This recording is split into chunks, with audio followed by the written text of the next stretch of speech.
बलिहारी बादास की जा घटे परगट होए।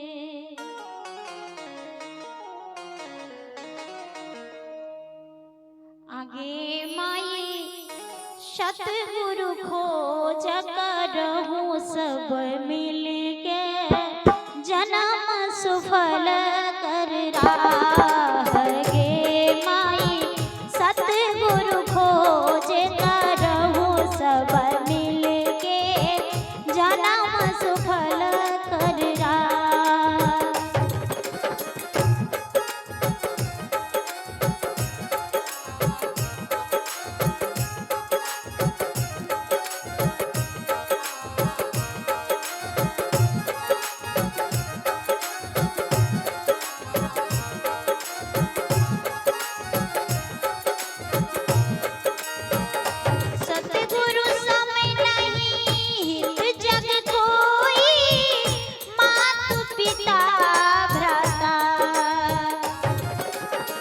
सतगुरु समय नहीं हित जग कोई मात पिता भ्राता।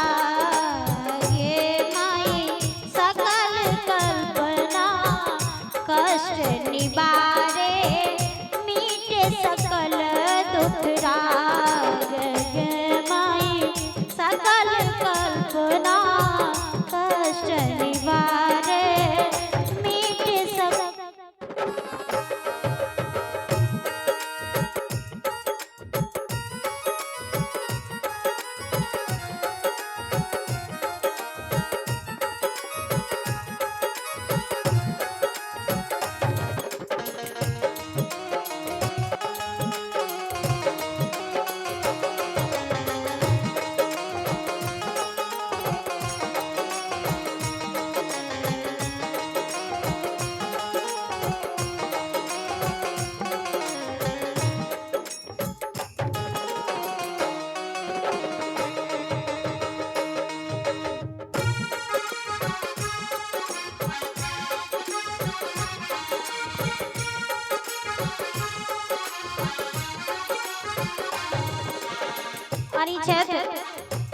छोट बउआ शिवम कुमार जिनकर मूरन भेलन बउआ शिवम कुमार 51 टका से प्रसिद्ध करे छे।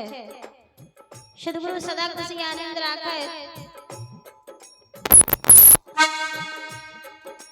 जिस संसार में अनेकों धर्म काज करे तो माता पिता गुरु को सेवा करे सद्गुरु के चरण में प्रेम बनल रहे।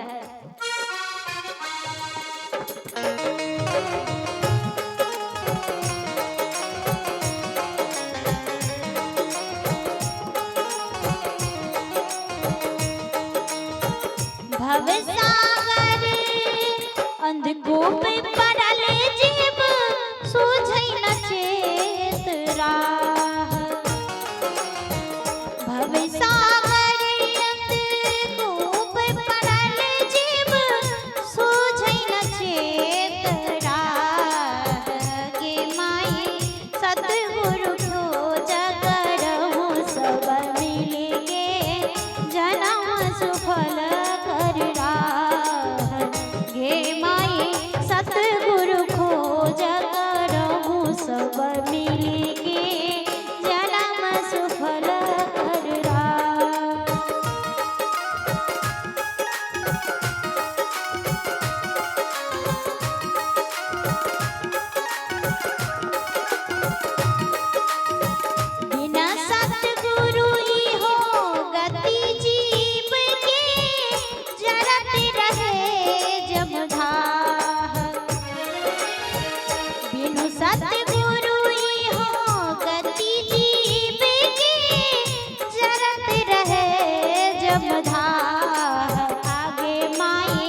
चितन सुख राह आगे माई सतगुरु खोज करहु सब मिली के जन्म सफल कर राह।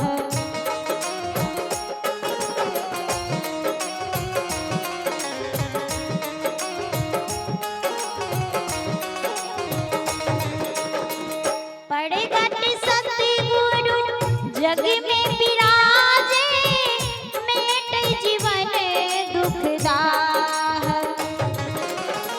पड़े घट सतगुरु जग में विराजे मेटाई जीवन दुख दाह।